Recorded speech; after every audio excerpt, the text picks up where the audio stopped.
Hello, we're looking at problems 16 and 17 on our chapter 1 or algebra 1 final review. We're going to do 18 in its own video, so this video is going to be a little bit on the short side. So let's go ahead and take a look at number 16. Number 16 is one of really the only question that asks us about functions and whether or not something is a function. And we're given 5 points, and we're asked to determine if the relationship described by those 5 points is a function, and then reasons why it is or is not a function. So I look at these 5 points, and I honestly just say, you know what? To me, it just isn't that useful to look at something like this and have it as just a series of points. I prefer to put my points into a table and then evaluate what the table is telling me. So I'm going to put together a table, x on one side, y on the other, and I'm going to look at each of my points. Every point is x comma y, so the first term is x and the second term is y.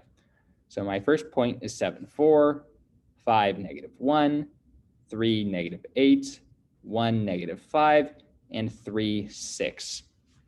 And to determine whether or not something is a function, because that's what this first drop-down menu would be asking us for, we need to figure out if for every x value, there is only one y value.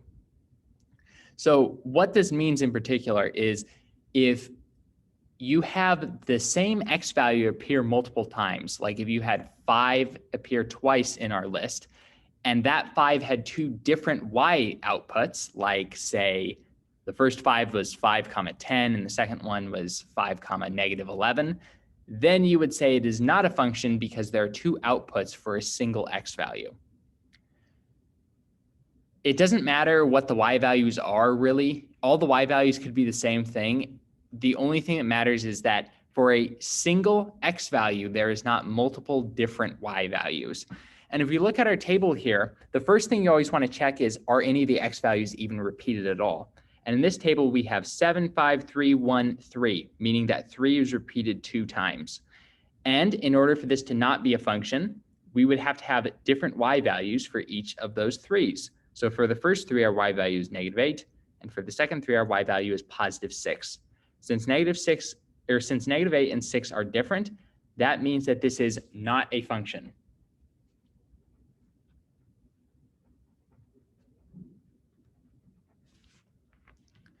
So the relationship is not a function because one or more, in this case exactly one, of the inputs being our x values, have, in this case, 2 outputs.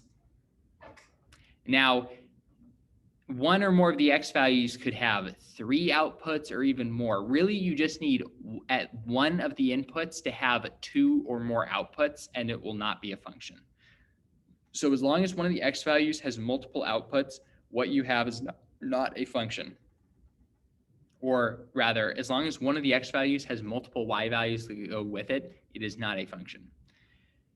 Now, if it was a function, then for every x value, it would have a single y value. That doesn't mean that the y values need to be unique, but that for every x value, it only has one y value that goes with it.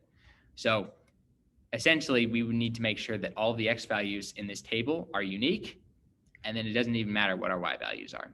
So that determines that this thing is not a function. Now, if we look at number 17 is, to put it simply, completely different from number 16. And while it goes quite nicely with number 18, number 18 is going to take quite a long time to finish, so we're just going to go with number 17. So number 17 asks us to find the equation of a line that passes through the point 1, 2, or x equals 1, y equals 2, and is parallel to the line y is equal to -5x + 4. Now, the first really important thing to realize is how are the slopes related on lines which are parallel to each other? And parallel lines have the same slope. So our slope in our line that we're given is -5, because this is in our mx + b form. Our slope is our m, which is -5, and our b is +4. So we need to construct a line passing through the point 1, 2, and which is parallel to -5x + 4. And there's two different ways we can do this. Since we already know our slope is going to be -5, that relieves a significant amount of the difficulty for us. And I'm going to go through the two ways that you can find your new line. And the first one is going to be by solving for b. So since we have a point xy, and we know that our m is going to equal -5, that gives us this equation here. We know y, we know m, we know x. The only thing we don't know is b. And since there's only one unknown, we can just directly solve for it. So we can plug in 2 for y, a -5 for m, a 1 for x, and then we don't know what b is yet. -5 times 1 is just -5, so we have 2 equals -5 plus b. We add 5 to both sides, and we find that our b is equal to 7. Now, since we know our b and we know our m, we can say that our line, which I'll fill in over here, is -5x plus 7. That line is parallel to -5x plus 4 and travels through the point 1, 2. That's the first way you can do this, is just by regurgitating the slope-intercept form using the 3 values we have. Now, the other way we can do this is we can solve it using our point-slope form. Now, our point-slope form is y minus y1 is equal to m times x minus x1. Now, if we were to plug in our values into this one, we would have y minus our y1, which is given as being 2, equals m, which is our -5, times x minus our x1, which is a 1 that we got from up here. So we have y minus 2. I'm going to distribute my -5, which gives me -5x. -5 times -1 would be +5.